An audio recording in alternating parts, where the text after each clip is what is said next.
Assalamu alaikum wa rahmatullahi wa barakatuh.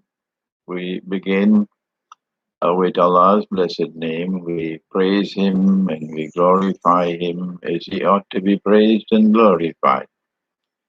And we pray for peace and for blessings on all His noble messengers, and in particular on the last of them all, the blessed Prophet Muhammad sallallahu ta'ala alayhi wa sallam. We greet you with Assalamu alaikum wa rahmatullahi wa barakatuh and Ramadan Kareem. It is today the 11th day of the blessed month of Ramadan, and you will recall that our Prophet alayhi salatu wasalam, he said, we are an illiterate people, meaning we don't know, our people don't know how to read and to write. And he said the month is comprised of, and he raised his hands like this, 10, and then again 10, and then again 10, except that sometimes the month is 29 days, not 30.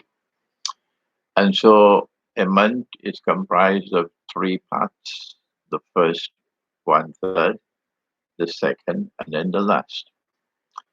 And this is particularly important in Ramadan because each part has its own significance and status and so on. And when the 11th day has come, we know that the first one third is completed, and we have commenced the second one third. This is why, in my opinion, when I analyze the recitation of the Quran, the ajza is the plural of juz, for one lunar month. What is the juz for the first day, second day, and third day, and so on? I came to the conclusion that on the 11th day, we will suspend having two surahs. We had two surahs from the 7th day, we had it on the 8th day, we had it on the 9th day, and we had it on the 10th day, two surahs. Before that, it was one. But on the 11th day, I realized that it will be one surah, and that is Surah Al-Nahl.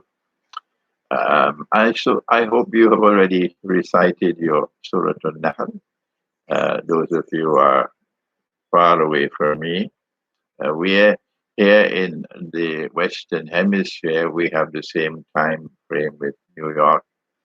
So it's 10 o'clock in the morning over here. But perhaps in Britain, it might be about 2 o'clock in the afternoon. And in France, maybe about 3 o'clock in the afternoon. And in Pakistan, in India, you're probably already preparing to break the fast, or you've already booked the fast, okay? And so on this day, the 11th day, we recite one surah, only Surah Al-Nahl, which is more than 100 ayat. Ayat means verses.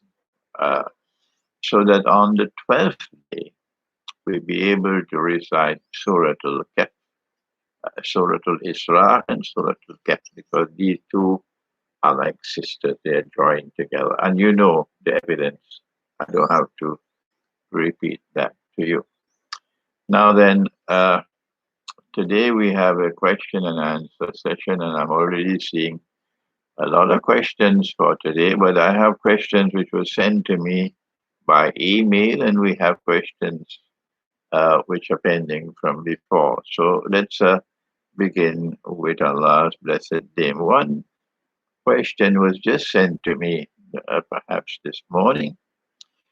Sheikh, can you kindly explain to us the Mithaq of Medina? I cannot remember now where this question came from. Was it Australia? Was it New Zealand? I can't remember now. Anyhow, the Mithaq of Medina is a subject which belongs to, number one, constitutional law, And number two, to the philosophy of politics and political theory. And so one needs to have some understanding of how these two subjects are connected to be able to analyze the Mithaq of Medina, which is a constitutional agreement which brought into being a second Khilafah state. What is a Khilafah state? A Khilafah state is one in which Allah's law is supreme for those who worship Allah. For those who worship Allah, Allah's law is supreme for them. When Nabi Muhammad والسلام, and his followers were in Mecca, they had no control over territory. They could not establish the law. And as a consequence, there was no Salatul Jum'ah for all the 13 years that we were in Mecca. Although Salatul Jum'ah had already been sent down from the Law al-Mahfuz to the Sama al-Dunya. Yes, it was already there. And all that was required is to send it down to the heart of the Prophet ﷺ. But no, it was not sent down. It was only after the Hijrah took place and we arrived in Yathrib.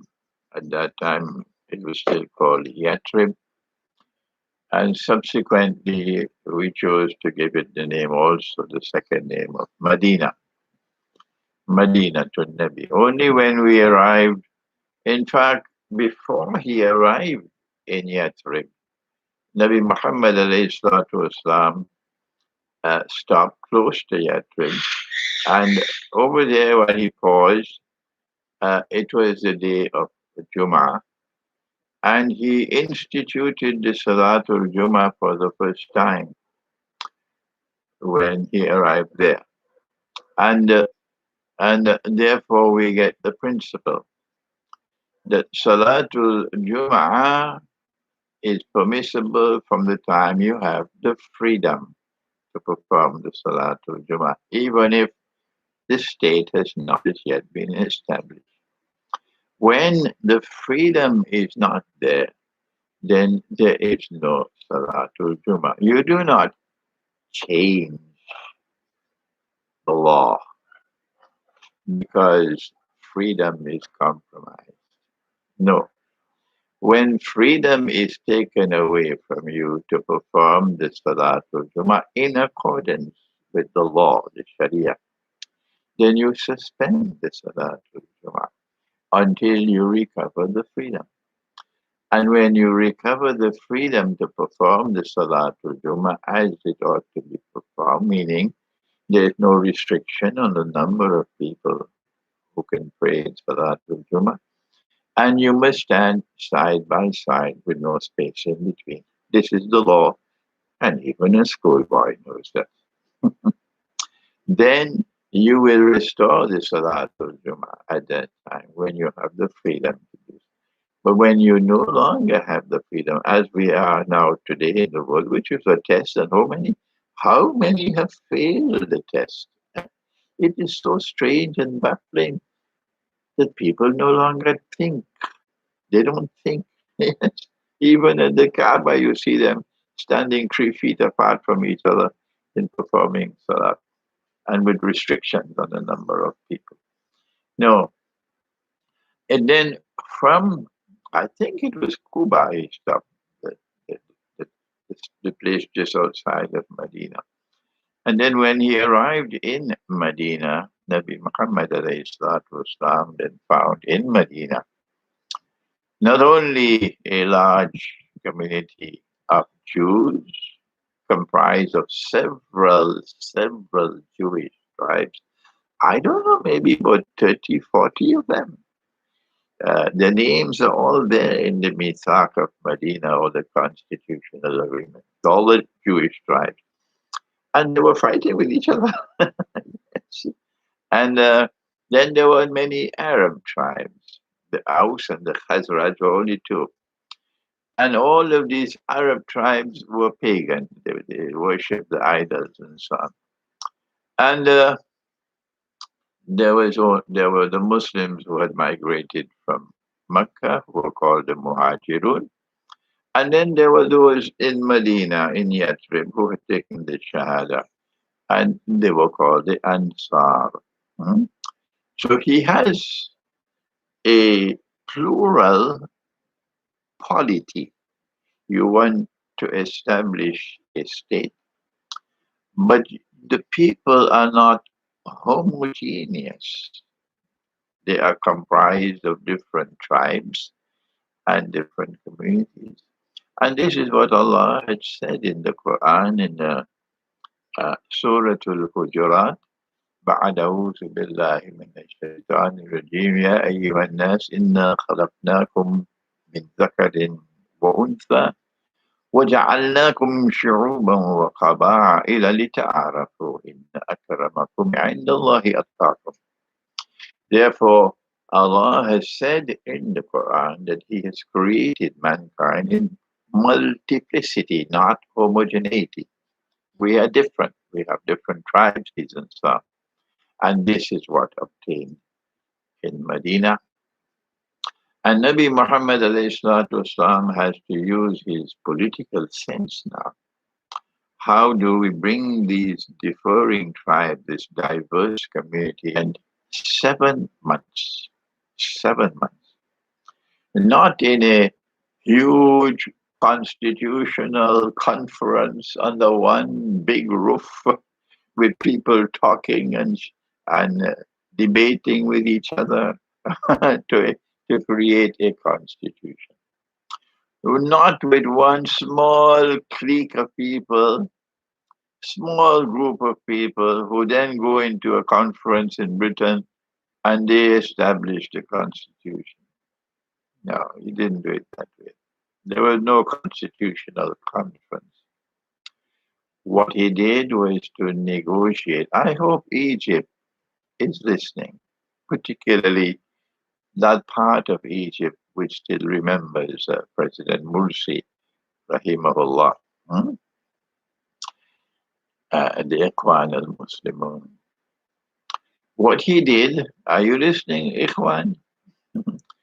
What he did was to negotiate with each of the tribes separately, no collective negotiations, and arrive at an agreement which was agreed upon by all the tribes. This took great skill in negotiation, and this required patience and wisdom, and he had all of them.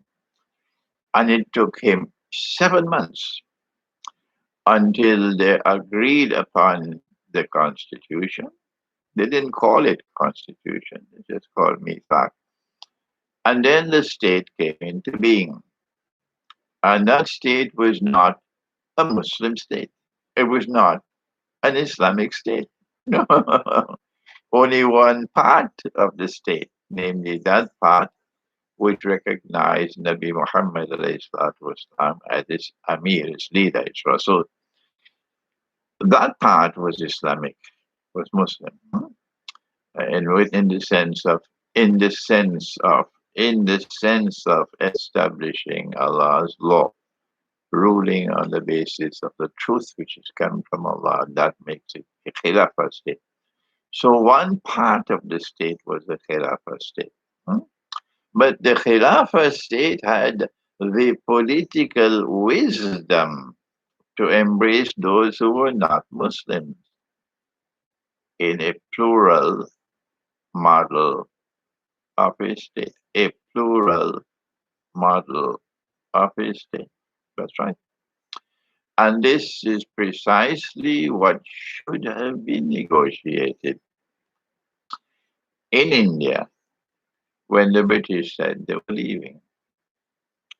A negotiation of a plural model of a state, exactly what our Prophet did in Medina.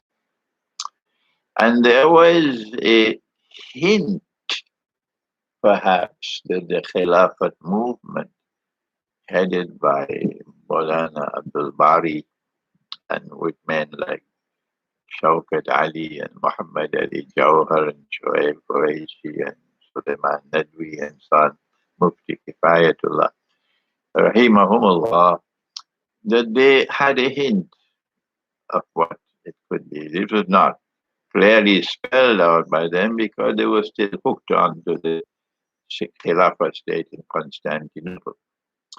And there was a hint that Mohandas Gandhi, otherwise known as Mahatma, the great soul, there was a hint that he also perhaps understands vaguely so the possibility of the establishment of a plural model of a state. The state which was established on the basis of the Mithaq of Medina was one in which there were different units of the state. The unit of the state that has come from modern Dajjal's modern Western civilization is that the individual constitutes the unit. Each individual is a unit. That makes sense only when you have a homogeneous community. Everybody the same way. And then Dajjal gets to work to ensure everybody becomes part of the same godless melting pot. And then you have a homogeneous community. You understand? But if you are to respect individual rights, individual beliefs, uh, the differences that exist between us, you cannot have the individual at the unit of the state. This is so difficult a matter to understand for the modern secular mind that it's hopeless for me to try to explain it to them. So I am not going to bother to explain it to a people who have lost the capacity to understand. It's like what Khidr said to Musa alayhi salam. وَكَيْفَ تَصْبِرُ عَلَى مَا لَمْ تُحِطْ بِهِ خُبْرًا. Shall I translate that for you?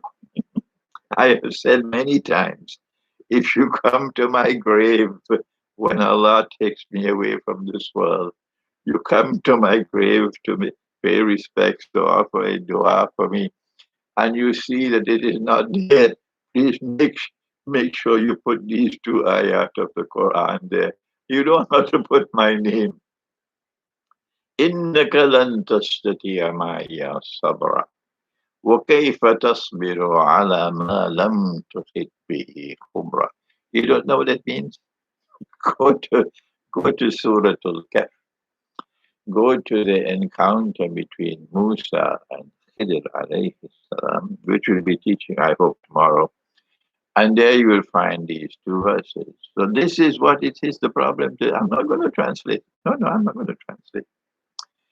Those of you who are native Arab-speaking people, even you must also think, even though you have Arabic as your mother tongue, you have to think to understand and penetrate these two ayat of the Quran. إِنَّكَ لَن تَسْتَطِيعَ مَعِيَ صَبْرًا وَكَيْفَ وَكَيْفَ تَصْبِرُ عَلَى مَا لَمْ تُحِطْ بِهِ خُبْرًا. This is secular thinking. You can't explain this to them. No.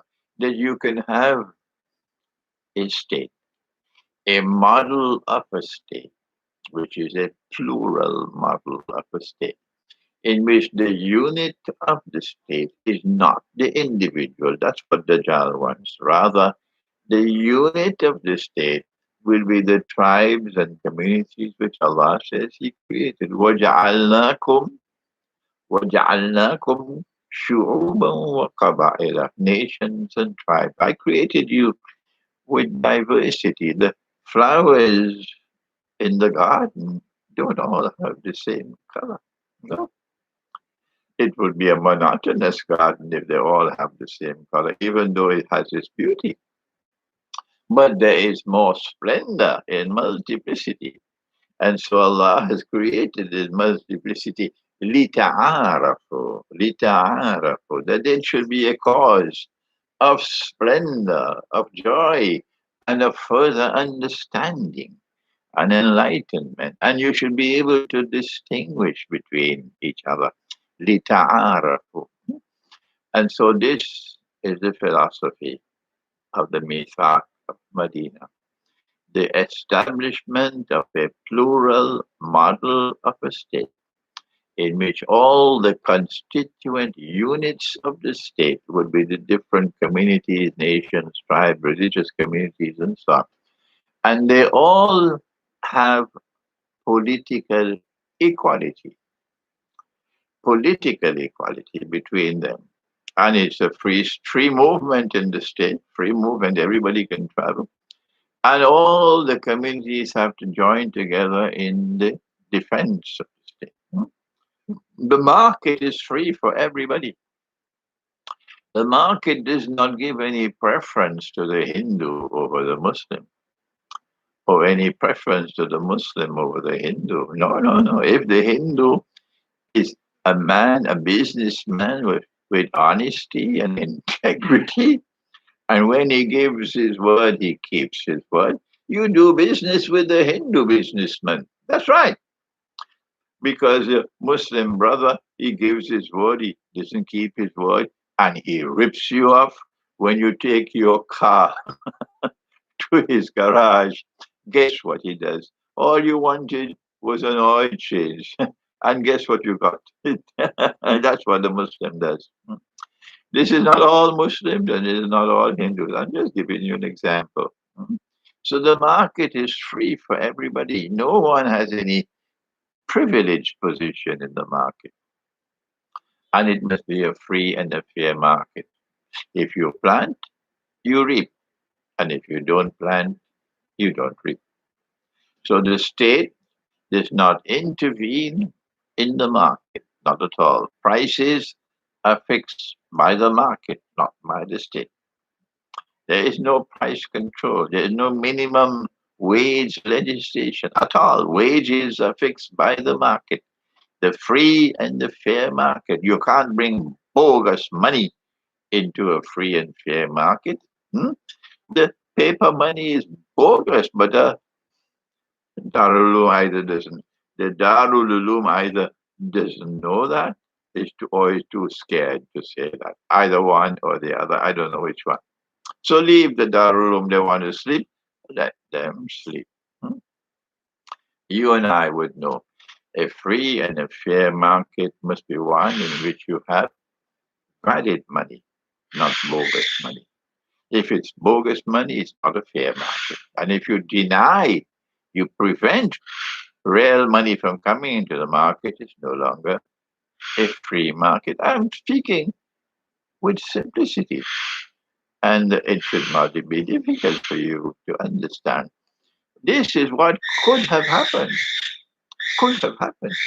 If we had the proper leadership when the British were leaving India, this is what could have happened. If we had the kind of thinkers we needed to have. But Dajjal was successful and the Khilafah movement was dismantled. That's right. Dajjal was successful and the Khilafat movement was dismantled. And there were many who participated in that dismantling, but the British were the ones who were, most of all, they were very happy to see the Khilafat movement dismantled. And Gandhi was finally assassinated. And look at what we then left. There's no longer any possibility of a plural model of a state at all. So here's my answer to the first question on the Mithaq of Medina. And when Constantinople is liberated by the Muslim army, I expect that Constantinople will then become, like Medina, a plural model of a city-state in which Muslims and Christians will share power sharing agreement on the basis of political equality, the political wisdom of Nabi Muhammad alayhi salatu wasalam, who negotiated the Mithaq of Medina. That wisdom, we have to go back to it when Constantinople is conquered, so that we have a new political model of a state in Constantinople after its liberation. This is enough for the first question. And now it took 25 minutes to answer that question. My gosh.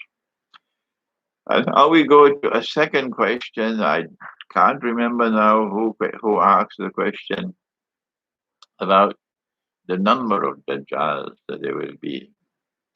The Prophet alayhi salatu wasalam spoke of Dajjaluna kadhabuna qaribun min thalathin. That there would be many liars, Dajjals, whose number would be close to 30. He didn't say 29. He said close to 30. Qaribun min thalathin. And so before Al-Masih al-Dajjal himself appears in the world in person, there would be several people. Don't ask me their names. I can't answer that. There will be several people. Don't ask me how many there are. Go ask somebody else, please. All I can say is close to 30. I can't say anything more. Who will be claiming that they are messengers of Allah, and that when the Prophet spoke about the Messiah, they say, I am the Messiah. I am the promised Messiah. I am the promised Messiah. And the last one we had like this was just recently. Just recently. Just about 100 years ago, we had the last one. And he rose in India to great prominence. He stirred up the place. Oh, yes, he had many very correct views we have to accept, even if Iblis were to speak the truth. I'm speaking to the schoolboy now, the schoolboy. Even if Iblis were to speak the truth, Nabi Muhammad said, yes, he is Iblis and he's a liar, but he's spoken the truth. Yeah. This is called integrity. Integrity. And I use this model in assessing my learned brother. What's his name now? Um, Hamza Yusuf. Hamza Yusuf in the United States. I met Hamza only once in my life. It was a few days before, just a few days before 9/11. And three of us were invited to address a huge conference in Philadelphia in the United States. There was Siraj Wahaj, the African American Muslim brother, and Hamza Yusuf, and myself. And this was the first time I was going to be sharing a platform with Hamza Yusuf. Siraj I know very well. I've lectured several times in his masjid in Brooklyn. He's a very dear and loving brother to me. But that's the only time I ever met Hamza Yusuf, on that occasion in Philadelphia. And then shortly after 9/11, I think 2 weeks after 9/11, after living in the United States for 12 years, I left the United States to go on a lecture tour. And while I was in Johannesburg, in South Africa now, and I have never returned to the United States since then.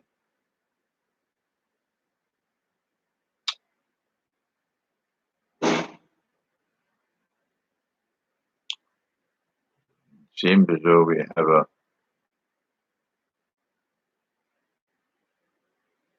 have a problem with the live stream.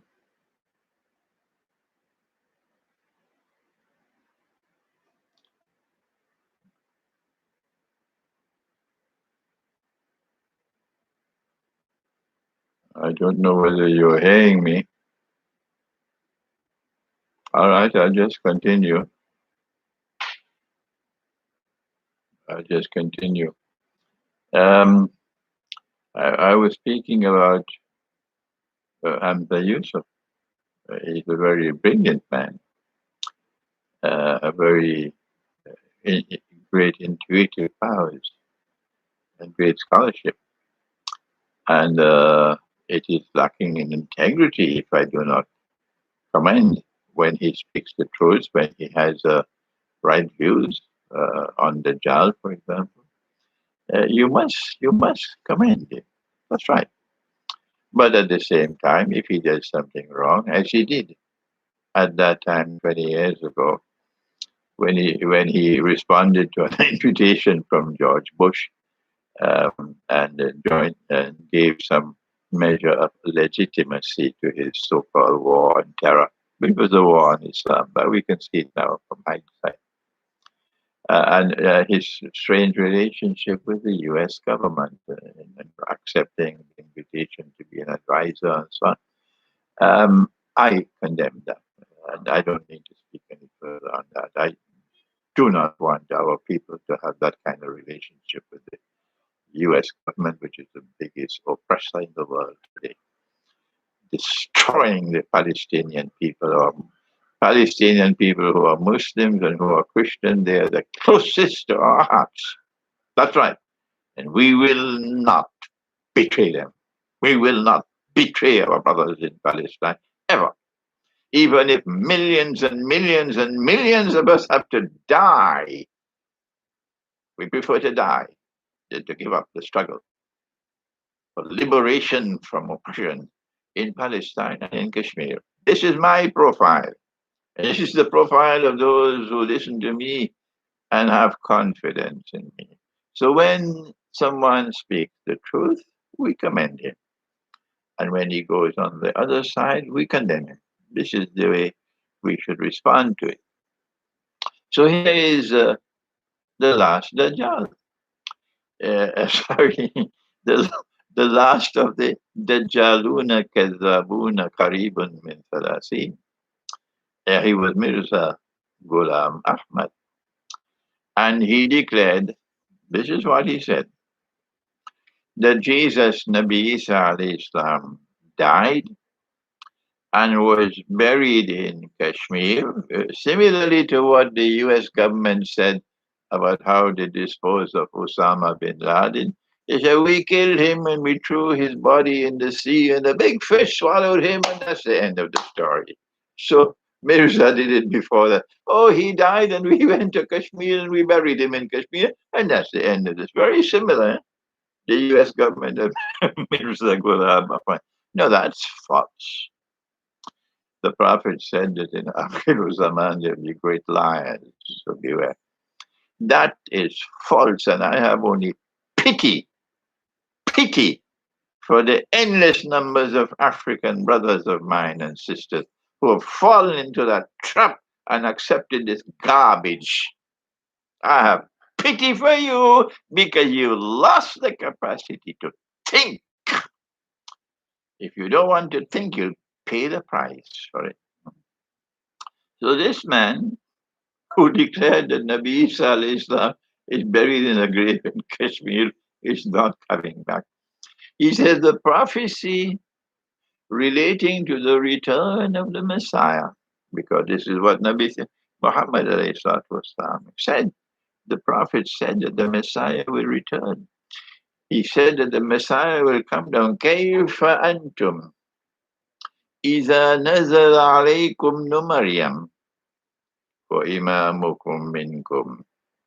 How will it be? What a wonderful time will it be at that time when the son of Mary descends amongst you, and your Imam, meaning Imam al-Mahdi, is from your own ranks.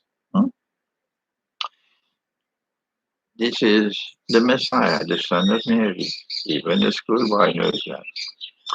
So what Mirza Ghulam Ahmad said, he said, no, it's not he who is coming back. I am the fulfillment of that prophecy. I am the promised Messiah. And that's what Dajjal will also say. I am the Messiah.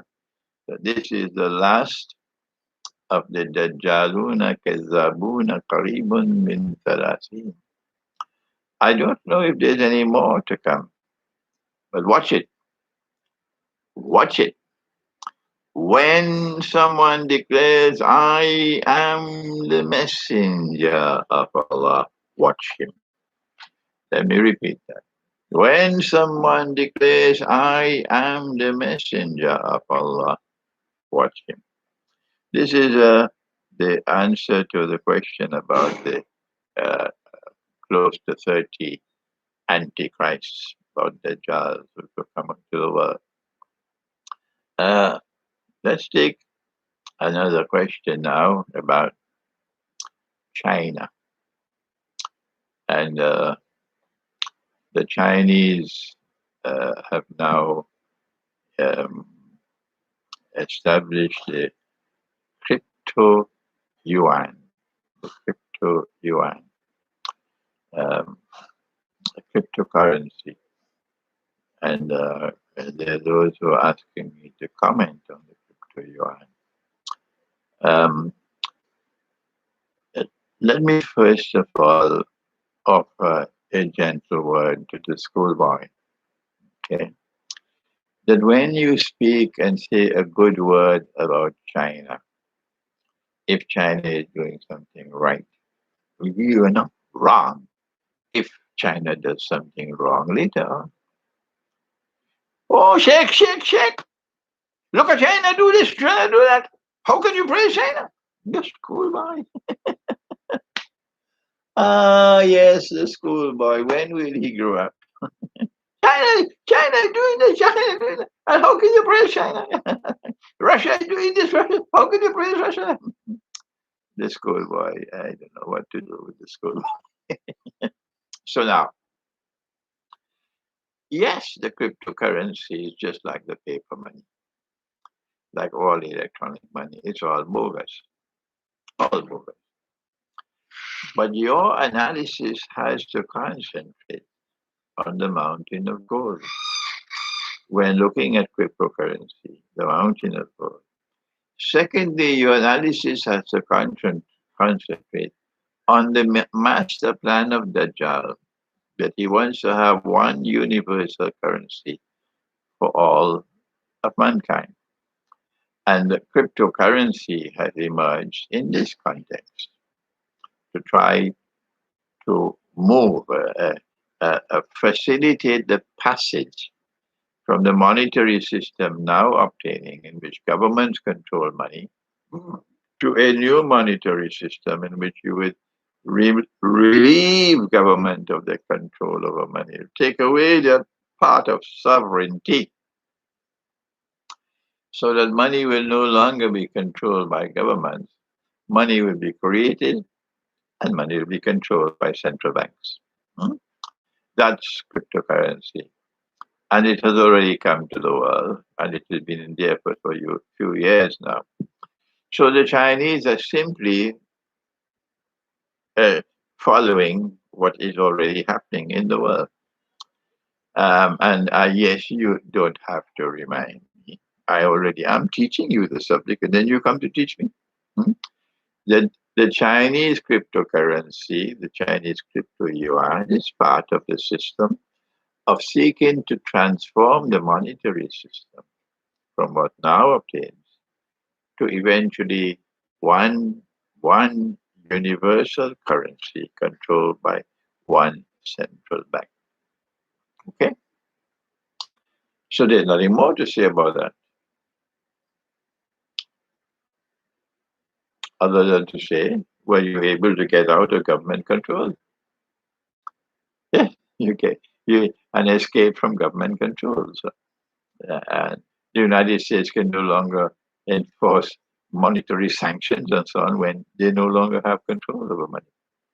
So this is why Iran was so pleased to move in the same direction of cryptocurrencies, bitcoins and stuff. Venezuela was so happy because these are the countries which are hurting the most from their sanctions, which called the control money. So the SWIFT system for exchange of money. So these countries which are hurting from the sanctions, they're all very happy to move towards cryptocurrencies and so on, get away from the international monetary system. But there is a second aspect of the subject of the Chinese crypto yuan, and that's for me the more important one. This is the one that everybody already knows. I've not told you anything new. The second part is the mountain of gold, and that is the Nabi Muhammad Islam, he prophesied.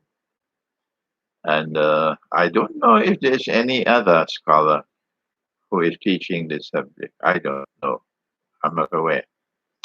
But for many years now, I have been devoting attention to this prophecy of Nabi Muhammad Islam, which is in Sahih Bukhari, that the river Euphrates in Iraq will uncover a mountain of gold, a mountain of gold. And people will fight for that gold. And 99 out of every 100 who fight for that gold would be killed. But each would be saying, I would be the one who would survive. But the believers must not touch that gold. I spoke to you previously about muhkamat and mutashabihat.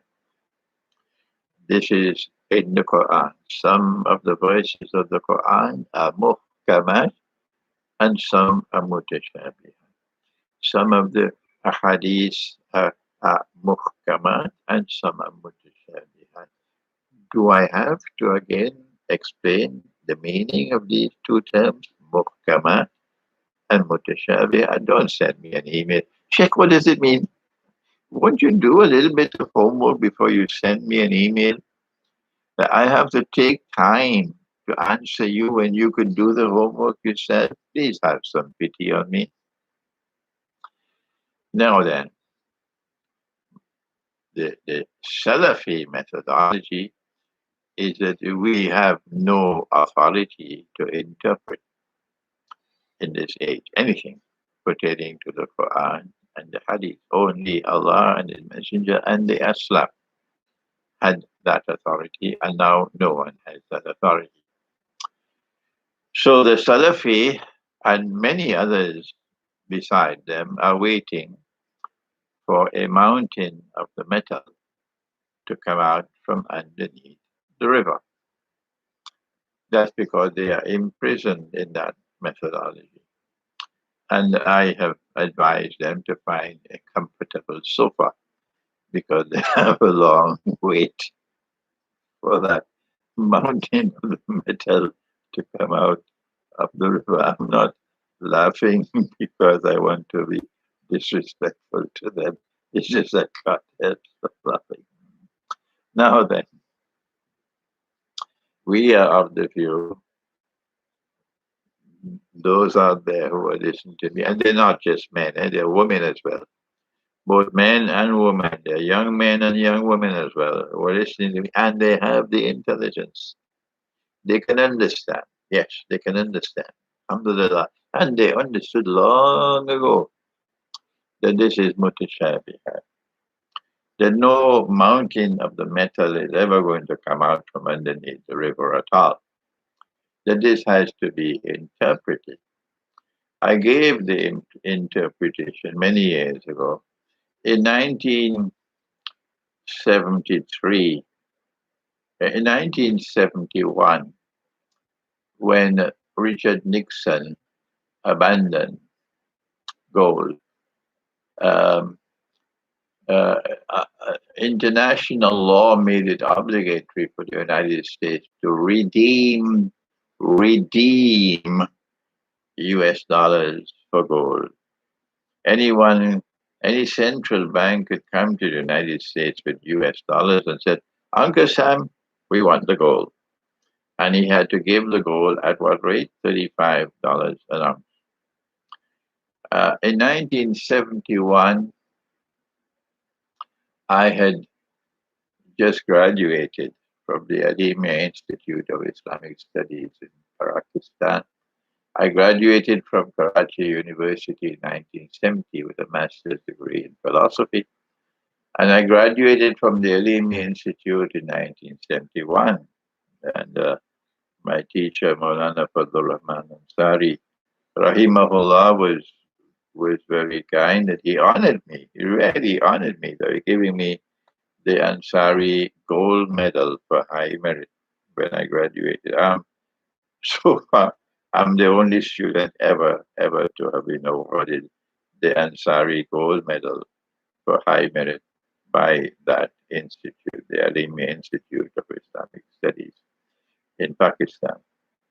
I returned to Trinidad in September 1971, and that was the same month in which the United States abandoned the gold standard. And then in 1973, when was I had just graduated from the Institute of International Relations of the University of the West Indies, where I had done 1 year, a postgraduate course in international relations. That was when the war took place. So I already had 1 year of international relations when the war took place. And in 1974, when Faisal and Kissinger met and the petrodollar was born, I was already a PhD student at the Graduate Institute of International Studies in Geneva. And so I had a background that the normal scholar of Islam did not have. So I was able to recognize by Allah's kindness and grace, when the petrodollar was born in 1974, I was subsequently able to recognize that a mountain of gold is never going to come out from underneath the river, but rather that an ocean of oil underneath the river was now functioning as a mountain of gold. That was 1975, 76, somewhere around there. And since then, I have been teaching and lecturing. There was no internet at that time, no emails and so on at that time. So there was a limited number of people I could reach. But when the internet came and we were able to reach the world, for 20 years now, I've been saying that that mountain of gold is the petrodollar monetary system. I don't know if there's any other scholar who has said this or who is saying this, but I have been saying it for the last 20 years. This is a prophecy in Sahih Bukhari. Tell me if I'm wrong. Tell me if I'm wrong. Which down in the room is there who can even assess whether I'm saying it correct or wrong? And so what now we are seeing now, all right, with the crypto yuan, we're seeing the last stages of the process of fighting for the mountain of gold, which is the dismantling of the petrodollar monetary system. The United States will eventually have to wage war. The petrodollar collapses. So the time is ripe for war. Based on my analysis of the hadith of the mountain of gold, the time is now right for war. And maybe you have the capacity to think you could put 2 plus 2 and get 4, and realize that the universal lockdown is but a trial run. Trial run of the capacity of governments to control people and put them under a curfew. The same curfew that our brothers and sisters have had to live with in Kashmir is the same curfew now all over the world. And they use the brilliant strategy of a virus to achieve it. These are my comments on the Chinese crypto yuan, and I think that's enough for today. And I look forward, inshallah, may Allah, inshallah, make it possible for us to meet again tomorrow when we be able to continue our talks on Islamic eschatology. Thank you. Wassalamu alaikum wa rahmatullahi wa barakatuh.